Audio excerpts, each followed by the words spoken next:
Hello everyone, once again welcome to our channel movie లబ్. ఈ వీడియోకి అయితే జస్ట్ ఒక 500 లైక్స్ అయితే టార్గెట్ ఇస్తున్నా. జస్ట్ మీ సపోర్ట్ ఎంత ఉందని. సో ఇంకెవరైనా కొట్టకపోతే ప్లీజ్ కొట్టేయండి.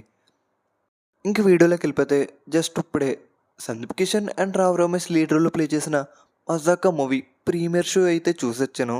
ఇంకా చూసాక నాకైతే జస్ట్ యావరేజ్ అనిపించింది. ఎందుకు యావరేజ్ అన్నానో ముందు ముందు ప్లస్ అండ్ మైనస్ పాయింట్స్లో తెలుసుకుందాం.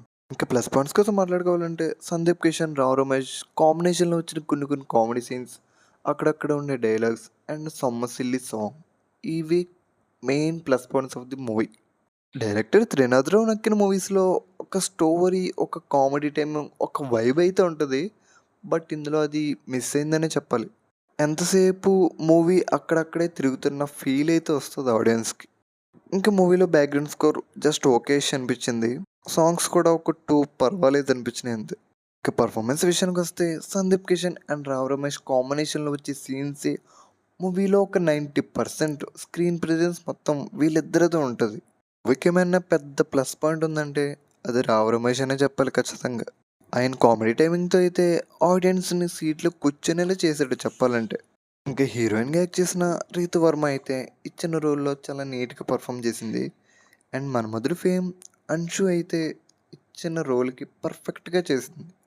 మూవీలో లుక్ అయితే అంతగా ఏమీ అనిపించలేదు అంశుది. బట్ స్క్రీన్ ప్రెజెన్స్ అయితే ఓకే నీట్గా ఉంది.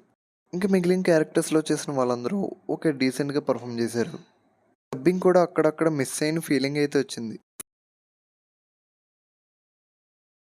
ఫైనల్గా ఈ మూవీకి నేను ఇచ్చే రేటింగ్ జస్ట్ 2.5. మీరు కానీ ఆల్రెడీ ఈ మూవీ చూసి ఉంటే కామెంట్ సెక్షన్లో కామెంట్ చేయండి మీకు ఎలా అనిపించిందో. నెక్స్ట్ అయితే ఆది పెన్సిట్టి నటించిన శబ్దం మూవీ రివ్యూతో అయితే కలుసుకుందాం. Until then bye. ఇంకా ఎవరైనా మన ఛానల్ సబ్స్క్రైబ్ చేయకపోతే ప్లీజ్ సబ్స్క్రైబ్ చేయండి అండ్ లైక్ చేయండి.